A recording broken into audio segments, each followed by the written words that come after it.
Hello, ഇത് കഴിഞ്ഞ ദിവസം നടന്ന വുമൺ CEO 2026 എക്സാമിലെ മാത്സിൻ്റെ ചോദ്യങ്ങളാണ്. ക്വസ്റ്റ്യൻ പേപ്പറാണിത്. ഓക്കെ, അപ്പോൾ അതിൽ 54-ാമത്തെ ചോദ്യമാണ് നമ്മളിപ്പം കൈകാര്യം ചെയ്യാൻ പോകുന്നത്.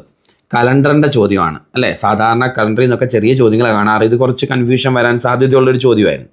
30/9/2017 മുതൽ 5 വർഷവും 5 മാസവും 5 ദിവസവും പൂർത്തിയാകുന്ന തീയതി.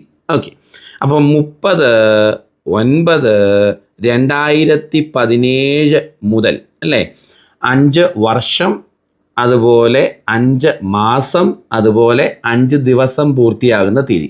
അപ്പോൾ ആദ്യം നമുക്ക് 5 ദിവസം അങ്ങ് കൂട്ടാം. ഇതിനോട് 5 ദിവസം കൂട്ടിയാൽ എന്ത് വരും?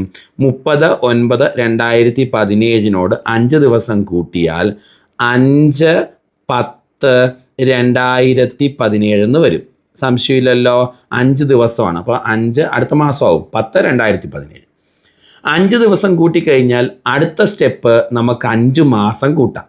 5 മാസം ഇതിനോട് കൂട്ടിയാലേ നോക്കി, 5/10/2017 5 മാസം കൂട്ടുമ്പം 5 10 2 12 പിന്നെ 3 അല്ലേ. അപ്പോൾ 5/3/2017 കഴിഞ്ഞ് 2018 എന്നായിട്ട് മാറും.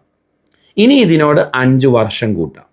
5 വർഷം കൂട്ടുമ്പം 5/3/2018 5 കൂട്ടുമ്പം 2023 എന്ന് വരും. 5/3/2023 ഉത്തരവായിട്ട് കിട്ടുന്നത്. അത് ഓപ്ഷനിൽ ഉണ്ടോ? ഭാഗ്യം, ദേ ഓപ്ഷനിലുണ്ട്. ഓപ്ഷൻ ഡി ആണ് ഉത്തരവായിട്ട് വരുന്നത്. പരീക്ഷയ്ക്ക് വന്ന നല്ലൊരു ചോദ്യമായിരുന്നു. ക്ലിയർ ആയി എന്ന് വിചാരിക്കുന്നു. താങ്ക്